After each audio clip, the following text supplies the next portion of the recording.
Bonjour à vous et bienvenue dans cette philosophie du bar. Nous poursuivons aujourd'hui notre long périple, notre long voyage au sein de l'assistance morale, philosophique et religieuse auprès des patients hospitalisés. La religion musulmane.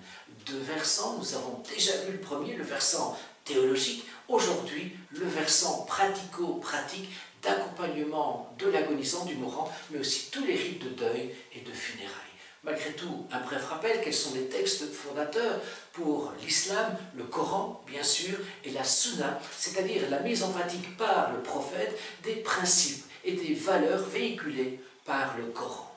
Symboles, le croissant et l'étoile ne sont pas des signes à proprement parler religieux, mais plutôt d'ordre culturel et historique. Voyons quel pourrait être alors le symbole même de l'islam.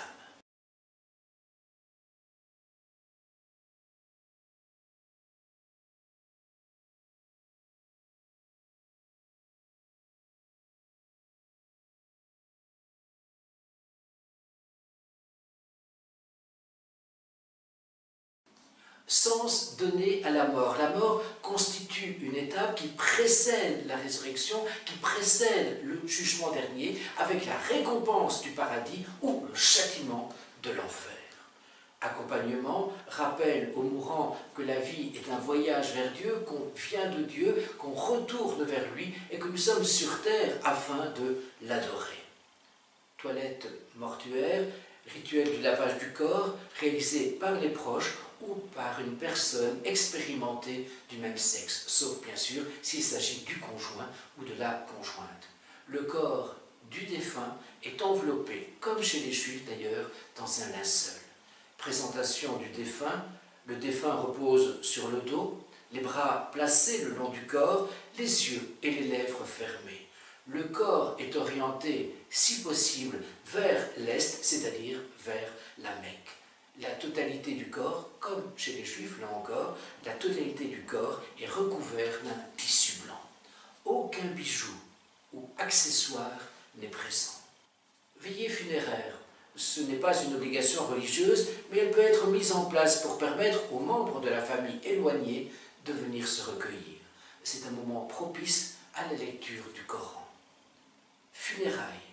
En général, le corps est rapatrié dans le pays natal du défunt. La prière funéraire peut être faite et accomplie à la mosquée, dans un espace ouvert ou encore au cimetière. Tout le monde peut participer à l'enterrement en jetant quelques pelletées de terre. Tiens, là encore, similitude avec la religion juive. Femmes et hommes peuvent participer à l'inhumation à condition de pouvoir observer une attitude dite sereine, c'est-à-dire sans recourir aux lamentations en élevant la voix. Coutume pour les invités, invocation formulée pour le pardon des fautes du défunt, voisins et amis se mobilisent afin de permettre à la famille du défunt d'être allégée du poids de la préparation des repas durant quelques jours en apportant précisément quelques plats préparés. Voilà, ainsi se termine cette assistance morale, philosophique, religieuse aux patients hospitalisés, le monde musulman, c'est-à-dire toutes les pratiques de deuil, de funérailles et également toutes les conceptions et la foi musulmane.